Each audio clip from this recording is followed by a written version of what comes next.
প্রিয় বন্ধুরা, আজকে আমি একটা গুরুত্বপূর্ণ অর্থনৈতিক বিষয় নিয়ে আলোচনা করব। সেটা হচ্ছে স্বাধীনতার পর থেকে ভারত রেমিট্যান্স হিসাবে কত টাকা পেয়েছে। এবং বিষয়টি শুনলে হয়তো কিছুটা জটিল মনে হতে পারে, কিন্তু আমরা চেষ্টা করব সহজ সরল ভাষায় এর একটা স্পষ্ট চিত্র আপনার সামনে তুলে ধরার। প্রথমে আমাদের বুঝতে হবে যে রেমিট্যান্স এটা আসলে কি। খুব যদি সহজভাবে আমি বলি, তাহলে যখন কোনো ব্যক্তি নিজের দেশ ছেড়ে অন্য কোনো দেশে কাজ করতে যান এবং সেখান থেকে কিছু অর্থ উপার্জন করে নিজের পরিবারের কাছে বা নিজের দেশে পাঠান, তখন সেই অর্থকেই রেমিটেন্স বলা হয়। এটি একটি দেশের অর্থনীতিতে কিন্তু অত্যন্ত গুরুত্বপূর্ণ ভূমিকা রাখে। আর স্বাধীনতার পর থেকে ভারত বহু মানুষের কর্মসংস্থানের জন্য বিদেশে যাওয়া এবং সেখান থেকে দেশে অর্থ পাঠানোর একটা গুরুত্বপূর্ণ উৎস হিসাবে কিন্তু পরিচিতি লাভ করেছে। তবে স্বাধীনতার অব্যবহৃত পরের বছরগুলোতে রেমিটেন্সের পরিমাণ আজকের মতো কিন্তু এতটা বিপুল ছিল না। এর কারণ ছিল মূলত দুটি। প্রথমত, তখন এত বেশি সংখ্যক ভারতীয় কাজের সন্ধানে কিন্তু বিদেশে যেতেন না, এবং দ্বিতীয়ত, বিশ্বায়ন ও আন্তর্জাতিক অর্থনীতির আজকের মতন কিন্তু এতটা প্রসার ঘটেনি। প্রথম কয়েক দশকে অর্থাৎ 1950 থেকে 1980 সাল পর্যন্ত ভারতের অর্থনীতি মূলত অভ্যন্তরীণ উৎপাদনের উপরেই কিন্তু নির্ভরশীল ছিল। তবে ধীরে ধীরে কিছু ভারতীয় নাগরিক উন্নত জীবনের সন্ধানে বা বিশেষ কাজের প্রয়োজনে বিদেশে পাড়ি দিতে শুরু করে। সেই সময়ে মূলত যুক্তরাজ্য, কানাডা এবং পূর্ব আফ্রিকার দেশগুলোতে ভারতীয়দের অভিবাসন দেখা যায়। তবে এই অভিবাসন মূলত স্থায়ী প্রকৃতির ছিল এবং তাৎক্ষণিক রেমিটেন্স প্রবাহ খুব বেশি বা উল্লেখযোগ্য ছিল না। 1970 দশকের মাঝামাঝি সময়ে একটা বড় পরিবর্তন আসে। মধ্যপ্রাচ্যের দেশগুলোতে তেল আবিষ্কার হয় এবং তার ফলে সেখানে ব্যাপক অর্থনীতির উত্থান শুরু হয়। এই উন্নয়নের জন্য প্রচুর শ্রমিক ও পেশাদারদের প্রয়োজন ছিল। ভারত থেকে তখন বহু মানুষ কাজের সন্ধানে এই দেশগুলোতে যাতায়াত শুরু করেন বা যেতে শুরু করেন। এই সময় নির্মাণ শ্রমিক, চালক, কারিগর থেকে শুরু করে ইঞ্জিনিয়ার এবং ডাক্তার পর্যন্ত বিভিন্ন পেশার মানুষ মধ্যপ্রাচ্যে যান এবং তাদের পাঠানো অর্থ ভারতের রেমিটেন্স বৃদ্ধিতে একটা নতুন মাত্রা যোগ করে। এই সময়কালে রেমিটেন্স প্রবাহ ধীরে ধীরে বাড়তে শুরু করে। যদিও এর সঠিক পরিসংখ্যান পাওয়া কঠিন, তবে এটা কিন্তু নিশ্চিতভাবে বলা যায় যে এই অর্থ ভারতের বৈদেশিক মুদ্রার ভাণ্ডারকে শক্তিশালী করে তুলতে, অনেক পরিবারকে আর্থিক অবস্থাকে উন্নত করতে কিন্তু সাহায্য করেছিল। 1990-এর দশকে ভারতের অর্থনীতিতে একটা বড় ধরনের পরিবর্তন আসে। 1991 সালে ভারত উদার অর্থনৈতিক নীতি গ্রহণ করে এবং বিশ্ব অর্থনীতির সঙ্গে আরো বেশি করে যুক্ত হয়। এই সময়কালে তথ্য প্রযুক্তি অর্থাৎ ইনফরমেশন টেকনোলজি বা আইটি এবং পরিষেবা শিল্পের উত্থান হয়। বহু ভারতীয় তরুণ তরুণী উচ্চশিক্ষার জন্য এবং ভালো চাকরির সন্ধানে আমেরিকা, ইউরোপ, অস্ট্রেলিয়া এবং অন্যান্য উন্নত দেশগুলোতে পাড়ি দিতে শুরু করেন। এই অভিবাসন রেমিটেন্সের পরিমাণে একটা দারুণ উন্নতি ঘটায়। উন্নত দেশগুলোতে কাজ করে এই সমস্ত উচ্চশিক্ষিত এবং দক্ষ কর্মীরা প্রচুর পরিমাণে অর্থ দেশে পাঠাতে শুরু করেন। শুধু তাই নয়, এই সময়কালে যোগাযোগ ব্যবস্থার উন্নতি, অর্থ স্থানান্তরের বিভিন্ন আধুনিক পদ্ধতির আবির্ভাবের ফলে রেমিটেন্স পাঠানো কিন্তু আরো সহজ ও দ্রুত হয়ে ওঠে। 2000 সালের পর থেকে ভারতের রেমিটেন্স একটা গুরুত্বপূর্ণ স্তম্ভ হিসাবে কিন্তু দেশের অর্থনীতিতে নিজের স্থান পাকা করে নেয়। বিশ্ব ব্যাংকের তথ্য অনুসারে ভারত বিশ্বের অন্যতম বৃহত্তম রেমিটেন্স গ্রহণকারী দেশে কিন্তু পরিণত হয়। প্রতি বছর বিলিয়ন বিলিয়ন ডলার রেমিটেন্স হিসেবে ভারতে আসতে থাকে। এই অর্থের একটা বড় অংশ আসে মধ্যপ্রাচ্য, উত্তর আমেরিকায় এবং ইউরোপে কর্মরত ভারতীয়দের কাছ থেকে। এই বিপুল রেমিটেন্স ভারতের অর্থনীতিতে বহু ইতিবাচক প্রভাব ফেলে। এর কয়েকটি প্রধান প্রভাব নিচে উল্লেখ করা হলো, আমি পরপর বলছি। এক হচ্ছে বৈদেশিক মুদ্রার ভাণ্ডার বৃদ্ধি করে। এই যে রেমিটেন্স, এর মাধ্যমে ভারত প্রচুর পরিমাণে বৈদেশিক মুদ্রা অর্জন করে। এই বৈদেশিক মুদ্রা আন্তর্জাতিক বাণিজ্য এবং অন্যান্য অর্থনৈতিক লেনদেনের জন্য কিন্তু অত্যন্ত প্রয়োজনীয়। দারিদ্র্য বিমোচনের ক্ষেত্রে কিন্তু গুরুত্বপূর্ণ ভূমিকা গ্রহণ করে থাকে। অনেক দরিদ্র পরিবারে আয়ের একটা গুরুত্বপূর্ণ অংশ কিন্তু এই দারিদ্র্য বিমোচন।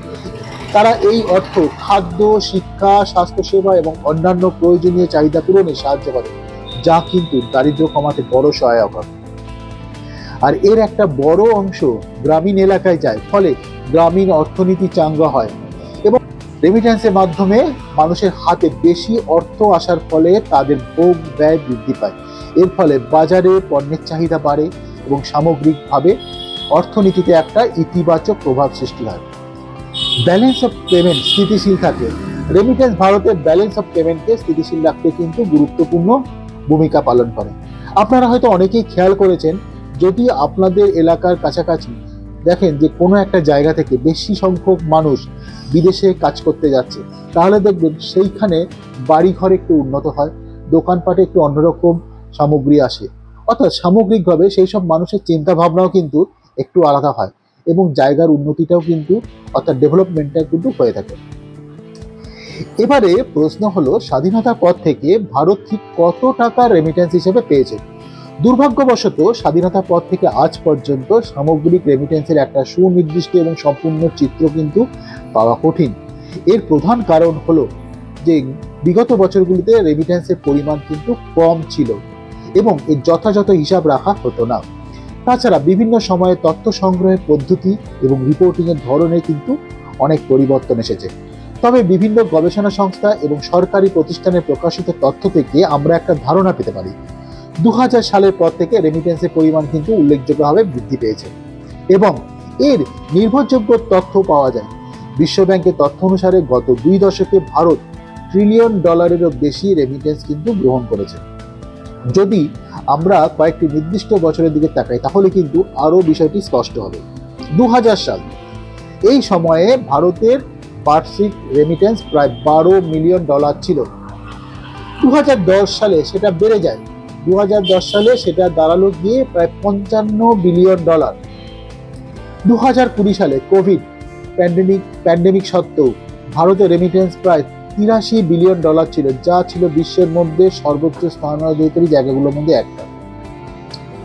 2022 সালে ভারত প্রায় $100 বিলিয়ন রেমিটেন্স গ্রহণ করে, যেটা একটা নতুন মাইলস্টোন স্পর্শ করে। আর এই পরিসংখ্যানগুলো থেকে এটা কিন্তু স্পষ্ট যে গত 2 দশকে ভারতের রেমিটেন্স প্রবাহ কতটা গুরুত্বপূর্ণ হয়ে ওঠে। স্বাধীনতার পরের বছরগুলোতে রেমিটেন্সের পরিমাণ হয়তো তেমন উল্লেখযোগ্য ছিল না, কিন্তু সময়ের সাথে সাথে বিশেষ করে 90-এর দশকের পর থেকে এটি ভারতের অর্থনীতিতে একটা অপরিহার্য অংশে কিন্তু পরিণত হয়েছে। বিভিন্ন কারণে রেমিটেন্সের পরিমাণও কিন্তু ওঠানামা দেখা যায়। বিশ্ব অর্থনীতির অবস্থা, তেল বাজারের দাম, বিভিন্ন দেশে কর্মসংস্থানের সুযোগ এবং অভিবাসন নীতি, এই সমস্ত কিছুই কিন্তু রেমিটেন্স প্রবাহকে কিন্তু প্রভাবিত করে। উদাহরণস্বরূপ বলা যেতে পারে, যখন বিশ্ব অর্থনীতিতে মন্দা দেখা দেয় বা মধ্যপ্রাচ্যের দেশগুলোতে রাজনৈতিক অস্থিরতা বা অর্থনৈতিক সংকট তৈরি হয়, তখন রেমিটেন্সের পরিমাণ কিন্তু সাময়িকভাবে হ্রাস পেতে দেখা যায়। আর দীর্ঘমেয়াদী প্রবণতা দেখলে বোঝা যায় যে ভারতের রেমিটেন্স প্রভাব ক্রমাগত বৃদ্ধি পাচ্ছে। এর প্রধান কারণ হলো বিশ্বের বিভিন্ন প্রান্তে ভারতীয়দের কর্মসংস্থানের সুযোগ বাড়ছে এবং উন্নত যোগাযোগ ব্যবস্থার মাধ্যমে অর্থ প্রেরণ আগের থেকে অনেক সহজ হয়েছে। তাই তো উপসংহারে আমরা এটা বলতে পারি যে স্বাধীনতার পর থেকে ভারত বিপুল পরিমাণে রেমিটেন্স গ্রহণ করেছে। যদিও এর সঠিক পরিমাণ নির্ধারণ করা কঠিন, তবে এটা নিশ্চিত যে গত 2 দশকে অর্থের পরিমাণ $1 ট্রিলিয়ন ছাড়িয়ে গেছে এবং এটি ভারতের অর্থনীতিতে একটা অত্যন্ত গুরুত্বপূর্ণ ভূমিকা কিন্তু পালন করছে। বৈদেশিক মুদ্রার ভান্ডার বৃদ্ধি, দারিদ্র বিমোচন, গ্রামীণ অর্থনীতির উন্নয়ন, এই সমস্ত ক্ষেত্রে কিন্তু রেমিটেন্সের অবদান অনস্বীকার্য। ভারতবর্ষে ভবিষ্যতে বিশ্ব অর্থনীতি এবং অভিবাসন নীতির উপর নির্ভর করবে। এই প্রবাহ অব্যাহত থাকবে এবং ভারতের অর্থনৈতিক উন্নয়নে কিন্তু একটা গুরুত্বপূর্ণ ভূমিকা পালন করবে বলে আশা করা যায়।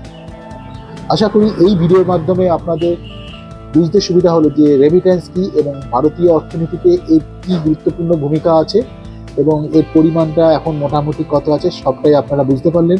যদি এর বাইরেও নতুন কোনো তথ্য আপনাদের জানা থাকে তাহলে প্লিজ কমেন্ট বক্সে লিখে জানাতে কিন্তু ভুল করবেন না। আর ভিডিওটা ভালো লাগলে লাইক তো করবেনই আর শেয়ার করে সকলকে দেখাবেন। এর সাথে সাথে আমি অনুরোধ করব, যদি এখনো পর্যন্ত আমার এই চ্যানেলটিকে সাবস্ক্রাইব না করে থাকেন তাহলে প্লিজ সাবস্ক্রাইব করবেন আর পাশের বেল আইকনটি প্রেস করে রাখবেন। তাহলে ভবিষ্যতে যখনই কোনো ভিডিও আপলোড হবে তার নোটিফিকেশন খুব সহজেই আপনাদের কাছে পৌঁছে যাবে। ধন্যবাদ আপনাদের সকলকে ভিডিওটা শেষ পর্যন্ত দেখার জন্য।